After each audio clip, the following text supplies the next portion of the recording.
Whether you're contending for a national title or just trying to make a bowl game, every team in college football has that 3 game stretch that can kind of determine the season. I'm going to talk about Colorado's on today's episode of Locked On Buffs. You are Locked On Buffs, your daily podcast on the Colorado Buffaloes. Part of the Locked On Podcast Network, your team every day.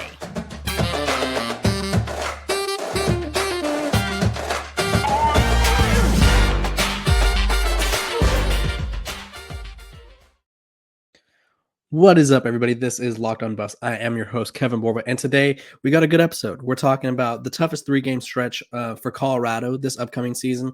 Mel Tucker, Midnight Mel, as some of you have referred to him, was cited at the Denver Nuggets games, and I just feel like we needed to talk about that. And then I'm going to give you a little transfer portal update. Who's coming in, who might be coming in or not coming in. We'll talk about that once we get there. But before we do, I want to thank you guys for making Locked On Buffs your first listen every day. We are free and available wherever you get your podcast. So make sure to check us out or share us if you'd like to. Let's dive right in to the 3 toughest games. So over on my other site where I cover Stanford, my Fan Nation site, I came up with the idea to look through every Pac-12 teams, not every college football team. That'd be kind of insane. 136 or whatever it is. I looked through every Pac-12 team schedule and kind of broke down the 3 toughest games whether it's going to be that determines whether or not they can make it to the Pac-12 championship, that determines whether or not they can get off to a hot start, or that determines if they can make a bowl game or not. And so when looking at Colorado's, there was 2 really stretches that I thought could have been the stretches. And I'm going to pull up their schedule right now so that way I could properly diagnose it with you guys. Because my final answer was, and I think, and I'll explain it later, is 1 through 3, weeks 1 through 3. The other 3 weeks that kind of stood out to me were 4 through 5, or 4 through 6, excuse me, which weeks 1 through 3, they open up at TCU in Fort Worth. Then they come home for their first home game under Coach Prime against Nebraska. And then they have another home game against Colorado State, in-state rival.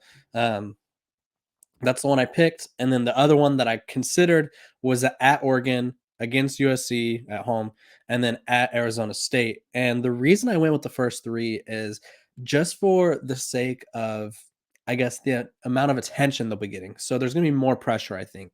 Regardless of what happens during the first 3, I don't know if the next 3 will have nearly as much pressure, because when you look at Colorado right now, they're one of the most trending programs in the country, and rightfully so. Coach Prime is doing a great job in rebuilding the roster. He's doing a great job and bringing attention to the program.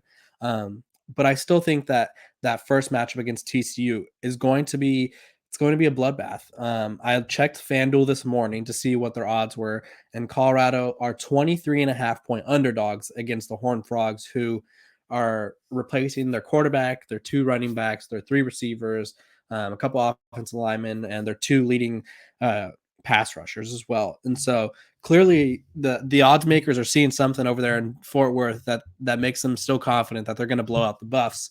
But I think these games will be tough in the sense that everyone's going to be watching. That week 1, September week, there's a few good games, but there's not many. I would say the only other good quote unquote marquee must-watch game would be Florida at Utah, and even then, Florida's quarterback situation isn't anything special. So I don't know how good they're going to be, and so I don't think there's that many other good games. LSU, Florida State would be a good game as well, but that's a neutral site, so that's not going to have like the college game day on it. Excuse me. And so TCU and Colorado, that game's going to have all the attention of college football. I think that game will probably break. If I had to make a bold prediction right now, I'd probably say that game would break some records in terms of who's going to be watching, in terms of numbers, just overall viewership, because that game's probably going to be on a primetime slot. Everybody's going to be watching to see how well the Buffs do. Everyone wants to see how well Coach Prime and Colorado are going to do in this new era with all the transfers. And so I think that, for one, is the reason. Then you go to week 2, Nebraska. That's a rivalry game. I didn't realize how intense that rivalry was until the Matt Rule stuff started to happen, where he was kind of Nebraska fans have been refuting it, but I think it was fairly obvious who he was talking about, have been kind of shading Coach Prime and Colorado's transfer methods. That's their first home game. That game, I would imagine, which it'll be interesting because from what I read about the last time they played at Folsom Field, there was a lot of Nebraska fans, also obviously a lot of Colorado fans, but Nebraska fans made their presence known at Folsom Field. So will it be like a half and half type of situation, or is Colorado going to show up and show out and make sure that no Nebraska fans get any tickets? Either way, that Nebraska game is kind of, it's a rivalry for sure, but there's a little extra added stakes because I feel like there's been some shots fired this offseason. I think that's going to be the difference. And so that's going to be a tough game. Depending on what happens at the TCU game, say they win, they're riding high. They want to beat Nebraska. Say they lose, they're trying to bounce back, get that win over a Nebraska team who's going to be just as hungry. Similar situation. New head coach who used the transfer portal, is looking to revamp a program that once had a lot of great success and is now not having great success. And so both Colorado and Nebraska are in similar situations in that effect where they're trying to get back to where they once were. So that's going to be a battle of who once was, if you will. But yeah, I think that'll be tough. And then go to week 3, Colorado State. Colorado should have no issue with them. But say they win the first 2 games. Okay, they're riding high. They're 2-0. They're feeling good. They have Colorado State come. Maybe they don't get as amped. Maybe Colorado State, the Rocky Mountain Showdown, doesn't mean as much to guys that weren't initially recruited by Colorado, so they don't understand the importance of the in-state rival. I'm sure Coach Prime would never let that happen, but this is just a hypothetical. Coach Prime is always he's made it very clear that he tries to hammer down what's important and what's not. And so, but maybe the players, they're all 19, 20-something-year-olds. Maybe they just aren't as up for a game against Colorado State. Like the first 2 weeks are going to be marquee matchups, primetime game slots, if I had to guess. So maybe, I'm not saying they stumble a little bit, but maybe maybe they experience their first trap game or their first whoops, we need to start right away game. And so I think that could be it. The reason I didn't pick Oregon, USC, and Arizona State is because while I do think those games may be more difficult on the field, I think the buzz around them won't be the same as the buzz that they will be getting the first 3 weeks. And that's why I kind of went with the first 3 weeks of Colorado's schedule, at TCU, Nebraska, Colorado State. I just think the amount of attention on the first 2 weeks kind of surpasses any other storyline within that first month and a half of games, just because it's going to be Coach Prime's first game. It's going to be Coach Prime's first home game. And I just think that everybody's going to be dialed into that. And so that's why I think the added pressure kind of puts them over the edge. But that next 4 weeks, 4 through 6, there's definitely going to be a tough stretch as well. What I want to do before we move on is thank you guys for making Locked On Buffs your first listen. If you're looking for a delicious snack, but you want all the sugar and calories, then you need the best tasting protein bar ever. It's Built. You got to try this. If you're like me and you want to make healthier snack choices, but you don't want to compromise on taste, I've got just the thing for you. Built Bars and Built Puffs. Built Bars are healthy and taste amazing. Seriously, they taste so amazing, you won't think they're good for you, but you got to try them. What makes Built Bars so good? Well, for starters, they're covered in 100% real dark chocolate. That's right, real chocolate. And they come in unbelievable flavors like churro, peanut butter brownie, and cookies and cream. I'm not sure how Built does it, but these bars taste like candy bars while maintaining amazing macros, and that's what's even better is they're healthy. Only 130 calories and 4 grams of sugar with a whopping 17 grams of protein. And now you don't need to wait to get a box. For years, we've been talking about ordering Built bars at Built.com, but now you can get them at your local Walmart or Sam's Club, while you can still get your specialty flavors at Built.com. That's right. Head to your nearest Walmart today, walk to the pharmacy section, and grab yourself a box of Built bars. You can pick up a 4-bar box of cookies and cream, double chocolate bar, or coconut puff. If you're close to Sam's Club, run in and grab a 13-bar box with our hit flavors, brownie batter puff, and churro puff. You can thank me later. Go get your healthy snacks over there. Okay, we just talked about what I think will be the toughest 3-game stretch on the season for Colorado, because I think, and even in terms of bowl games too, I think Colorado has bowl game aspirations, and if not beyond, based on how people are betting. I think getting off to a hot start can kind of help them the rest of the way. And so that's another reason as well that I forgot to mention. But I saw on Twitter, the Twitterverse, if you will, in which I talked about Mel Tucker being on the hot seat probably last week. Yeah, because we're only 3 days into this week. Mel Tucker is on the hot seat at Michigan State. He lost his quarterback. He lost his top receiver. At one point, he did lose one of his better defensive backs, but I believe he took his name out of the portal. Um, he was spotted at the, and you guys, as you know, are still very not upset because obviously I think Coach Prime is infinitely better hire than Mel Tucker ever could have been. Just in terms of attention he brings, appeal, swagger, and the culture. I think that was the biggest difference that Brian Howell noticed yesterday on yesterday's episode. He explained to me was the culture. I don't think Mel Tucker had that culture. And to each their own. He's now in East Lansing, possibly coaching for his job. So I guess we'll find out if he made the right decision to leave after the 1 year. But I noticed some Colorado fans on Twitter were getting upset because he was spotted at the Denver Nuggets games with Suns owner Matt Abisha, I believe his name is. I don't know how to say it. Former Michigan State basketball player, current Suns owner, who he's the guy responsible for coming in and trading for Kevin Durant. They were spotted sitting courtside together, and Colorado fans went into a frenzy about why is he here and why is he here now? Returning to Denver, how dare he? Obviously, Denver's not Boulder, but we all get the thing. I honestly think, and it probably isn't that too much of a hot take. I feel like we could all come to this conclusion. Mel Tucker probably would not want to set foot in Colorado again if the program wasn't in such good shape as it is now. Obviously, if it was during the Carl Durrell tenure, I don't know if he's openly sitting courtside at Denver Nuggets games to hang out with a old buddy of his or an old Michigan State donor who happened to donate a ton for his extension. But now Colorado has Coach Prime. They're trending in all the right directions. And so he probably feels, maybe it's not as bad to be here at the game. But Mel Tucker, if you look him up, if you type in Mel Tucker hot seat, because that has kind of been the trending topic. There's a few articles right away, just Mel Tucker in danger of being on the hot seat. Mike Farrell wrote about him a while back saying, let me break it down for you. He provided a list of 5 coaches that were going to be in danger of being on the hot seat this next season. And this is exactly what he said. $95 million buys you a lot of expectations, and the Spartans coach did not live up to them this year. And while he's going to go for more quick fixes in the portal, that's proven to be a true gamble. Good point. I think in terms of Mel Tucker, he hit really well that first year, and then that second year he did not hit so well. And so obviously in Michigan State's eyes, they're paying him a lot of money and they need him to do a lot better. And so he is not living up to their standards. And so it could be a tough year I like the nickname Midnight Mel. And I think I always see the tweet because I'm surprised he hasn't deleted it. I personally would have deleted it, where he says, I appreciate the offer from Michigan State, but I'm going to be the head coach of Colorado. And then all of a sudden it's like, boom, hours later, he's on a flight to East Lansing in Michigan State gear to take the head coaching job there. I was truly shocked when that happened.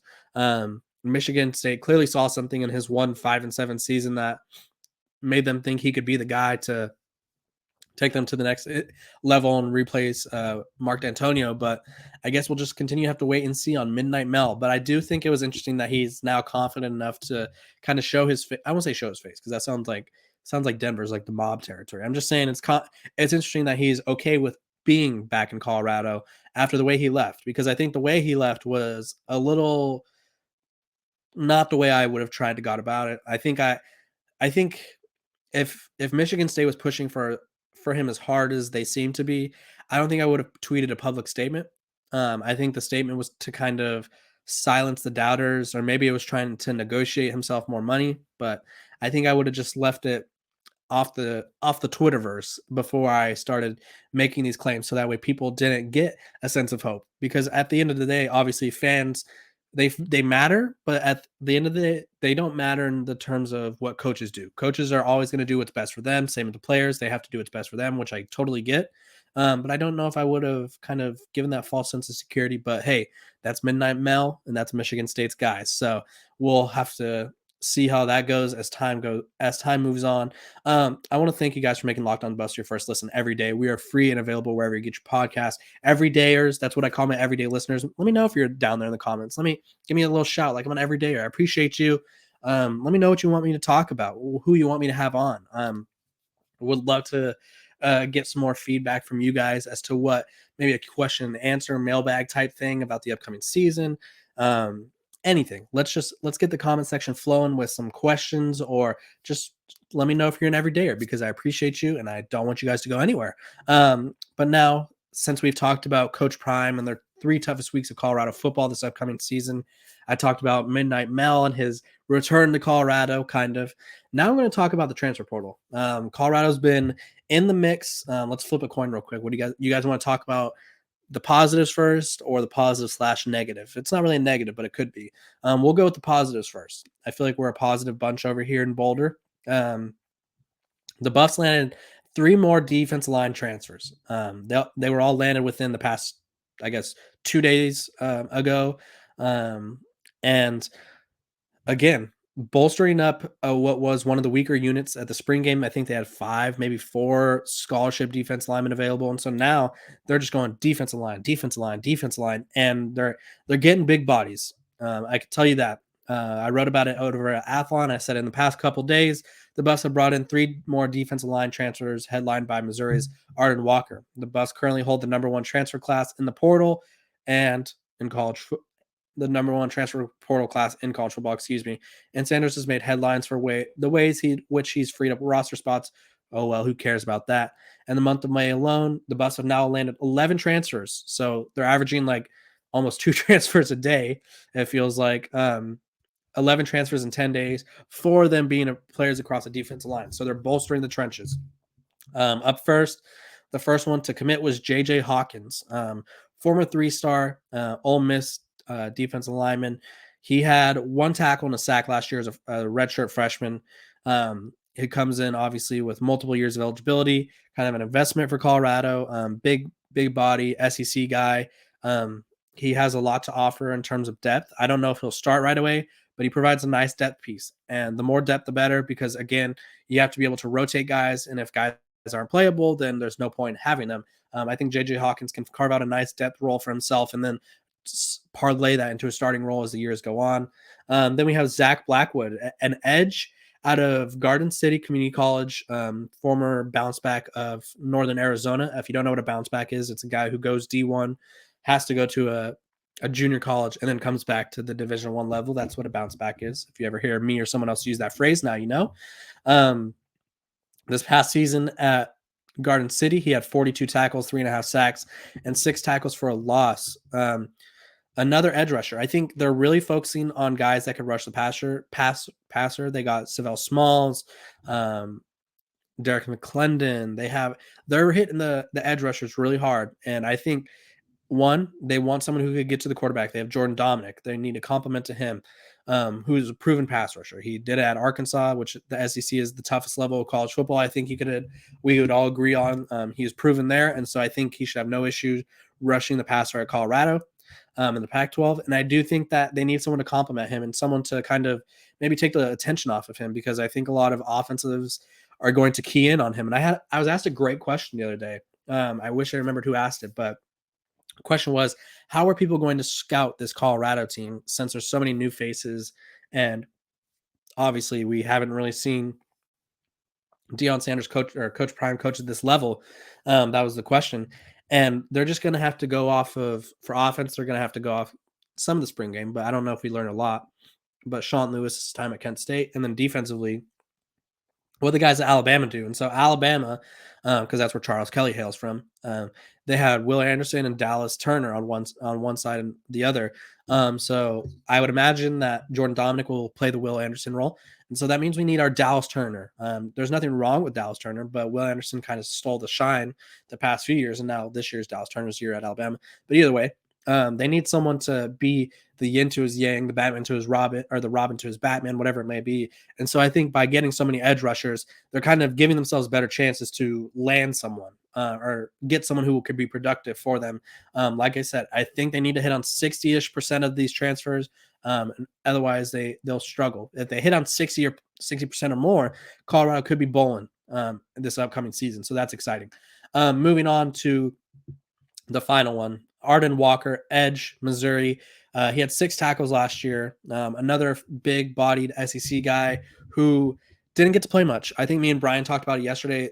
Coach Prime is taking a lot of chances on guys who haven't played a lot, but that means they should be hungrier because they're going to have an opportunity to play. Maybe they won't be buried on the depth chart here at Colorado like they were at previous schools. And so opportunity provides a chance to excel and stand out. And so all these guys want to make it to the NFL, or most likely, I would assume. And the best way to do that is to stand out. And so Coach Prime is giving these guys a chance to do so. And it's going to be interesting. I think the defense line is looking a lot better. I'm very excited because I do think that was one of the bigger concerns I had. But now they're getting some depth, and it's really good. So let's talk about a transfer portal update on Alton McCaskill. He was one of my 5 transfers, or 10. I think I ended up doing 10 because I just got so carried away. 10 transfers that Colorado needs to land in order to help become bowl eligible this next season. He's a running back out of Houston. A little scouting on him by 24/7. McCaskill is a top running back in the spring window with a 91 overall grade and could be bumped higher. As a freshman, he showed big-time production and earned Rookie of the Year in the AAC, American Athletic Conference. He's got the size, strength, and power, and deceptive speed. Really love his balance, strength, and contact, and inside efficiency. He presses the hole and brings an aggressive style. Plays like a grown man as a true freshman in 2021 before being injured in 2022. If he's back to 100% healthy, he could be the all-conference player at the Power 5 level. In his lone year where he played, rushed for 961 yards, 5 yards per carry, 16 touchdowns in 14 games, and added 21 catches for 113 yards and 2 touchdown catches. A little update about him transfer portal wise. He was viewed as a Colorado lock, but now Florida's in the mix, which is kind of worrying some people because he had a Florida visit. So I guess we'll kind of just have to wait and see what happens between Florida and Colorado. So I think, and he's someone who I think if he took or if he committed to Colorado, he'd probably be the starting running back right away. And the committee, because I think right now they have a running back by committee, which is fine. But I think he'd kind of be that cowbell running back where it's like give him 20 carries and distribute the other 20 among the three other guys, and they'll find their spots. And I think that would be really great for Colorado's offense. But I guess we'll find out. Obviously, he does still hold a Colorado crystal ball from Chris Hummer from 24/7 Sports. So the Buffs still seem to be the favorite, but Chris Hummer did say he's not as confident as he once was. So Coach Prime and company have some closing to do to land what might be one of their signature transfers of this spring portal period. Would be a huge addition.